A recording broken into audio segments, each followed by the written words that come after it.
বিসমিল্লাহির রহমানির রহিম। আসসালামু আলাইকুম everyone, welcome to Jewel channel. আজ আপনাদের মাঝে একটি নতুন টপিকস নিয়ে আলোচনা করব। টপিকসটি হলো best homeopathic medicine for fever.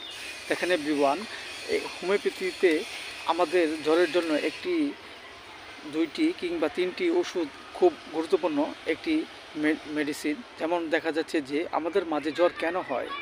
So everyone, জ্বর হওয়ার কারণ হলো অত্যধিক পরিমাণে আমরা যদি কোনো মানসিক কোনো শারীরিক পরিশ্রম করি কিংবা অত্যধিক পরিমাণে আমরা ভয় পাই। এর ফলে অনেক সময় দেখা যাচ্ছে যে আমাদের মাঝে অত্যধিক ঠান্ডা লাগে। এর ফলে আমরা অনেক সময় আমাদের মাঝে এই জ্বর রোগটি দেখা দিতে পারে।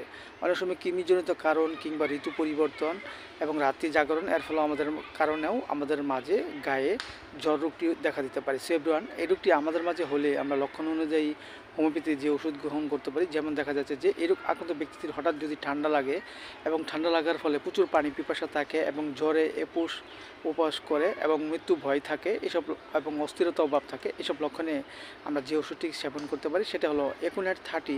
আমরা 2 ফোঁটা করে সকাল বিকাল 2 বার সেবন করতে পারি। আবার দেখা যাচ্ছে এরূপ আক্রান্ত ব্যক্তিটির যদি জ্বর আসে এবং জ্বরে ঘুমের ঘরে আচমকা চমকে উঠে এবং তন্দা ভাব থাকে এবং চোখ মুখ লাল বর্ণ ধারণ করে, এসব লক্ষণে আমরা যে ওষুধটি সেবন করতে পারি সেটা হলো বেলাডোনা 30। আমরা 2 ফোঁটা করে সকাল বিকাল 2 বার সেবন করতে পারি।